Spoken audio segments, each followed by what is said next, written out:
ترکی اور شام میں آنے والے حالیہ زلزلے سے ہلاکتوں کی تعداد میں بہت تیزی سے اضافہ ہوتا جا رہا ہے، اور جو لوگ اب تک ملبے کے نیچے دبے ہوئے تھے ان کے بچنے کی امیدیں بھی بہت کم ہو گئی ہیں۔ لیکن کہتے ہیں نا کہ امید کی کرن ہمیشہ باقی رہتی ہے، تو 11 دن کے بعد بھی ہم نے دیکھا کہ 2 لوگوں کو زندہ ملبے کے نیچے سے نکال لیا گیا، جو کہ واقعی میں ان کی فیملیز کے لیے اور ریسکیو کرنے والے اداروں کے لیے بھی ایک بہت ہی خوش آئند بات تھی۔ پاکستانی اسٹوڈنٹس جو وہاں پر موجود تھے، ہم نے ان سے تو آپ کی ملاقات کروا دی تھی، لیکن ہمیں پتہ چلا کہ ایک پاکستانی فیملی اور پاکستانی فیملیز بھی تھیں، لیکن ایک پاکستانی فیملی ابھی بھی غازی انتپے میں ہی ہے، وہ وہاں سے آئے نہیں ہیں۔ باقی فیملیز جو ہیں وہ وہاں سے دوسرے شہروں میں یا پاکستان واپس جا چکی ہیں۔ ان کے لیے بھی حالات بہت مشکل تھے، کیونکہ یہ بھی ایک اسکول میں تھے۔ بڑی مشکل سے یہ آج اپنے گھر واپس شفٹ ہوئے ہیں، تو ہم نے ان سے کانٹیکٹ کیا اور ان سے بات کرنے کی کوشش کی۔ گھر ہمارا محفوظ ہے، آپ پیچھے دیکھ رہے ہوں گے چھوٹے کریکس نظر آ رہے ہیں، تو یہ آج گورنمنٹ کے کچھ آفیشیلز ہیں، انہوں نے کلیئرنس دی ہے، تو اس کے بعد ہم گھر واپس لوٹے ہیں۔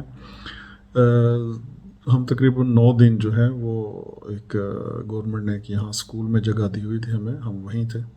زلزلہ آیا ہے صبح 4:17 پہ تقریباً، اس میں تو ایسا لگ رہا تھا کہ جیسے گھر کو اوپر سے کوئی پکڑ کے نیچے کی طرف زمین کی طرف پٹہ رہا ہو نا جی، اس طرح، اور بڑی شدید قسم کی آوازیں تھیں۔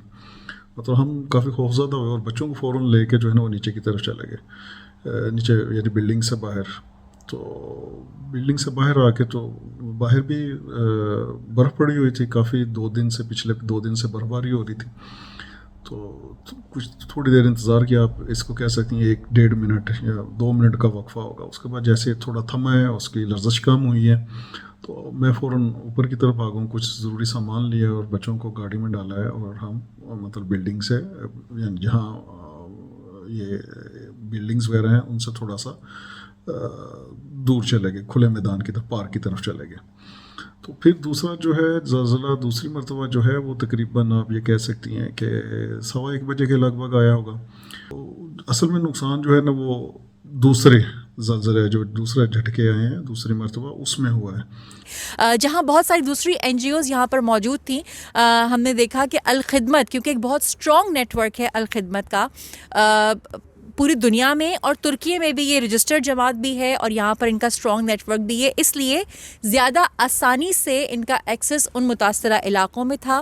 پاکستانی اسٹوڈنٹس کو انہوں نے موبلائز کیا، پاکستانی کمیونٹی کو موبلائز کیا، یہاں کی حکومت اور مختلف دوسری ممالک کی NGOs کے ساتھ مل کر گراؤنڈ پر پہنچ کر انہوں نے بہت کام کیا۔ میرا خیال یہ ہے کہ دونوں علاقوں میں ضرورتیں تو بے شمار ہیں، لیکن اس کی نوعیت ذرا مختلف ہے۔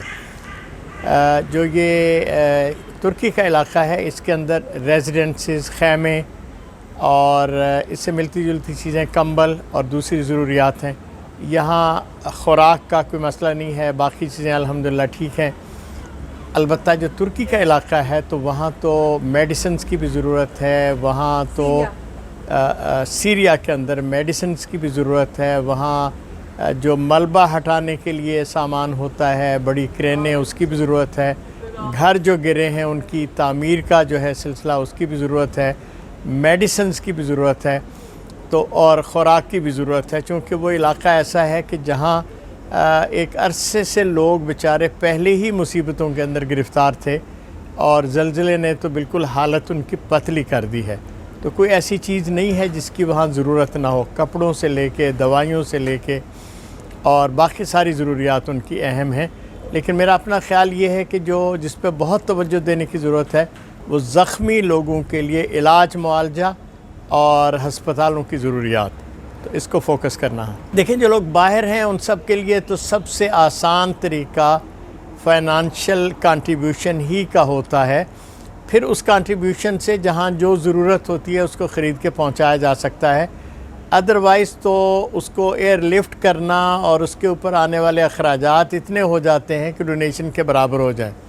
تو میں دنیا بھر کے لوگوں سے یہ اپیل کروں گا کہ وہ اگر ترکیہ کے لیے کرنا چاہتے ہیں یا شام کے لیے کرنا چاہتے ہیں تو یہی سب سے بہترین طریقہ ہے کہ وہ کیش کی صورت میں الخدمت کے مختلف اکاؤنٹس میں رقم جمع کرائیں۔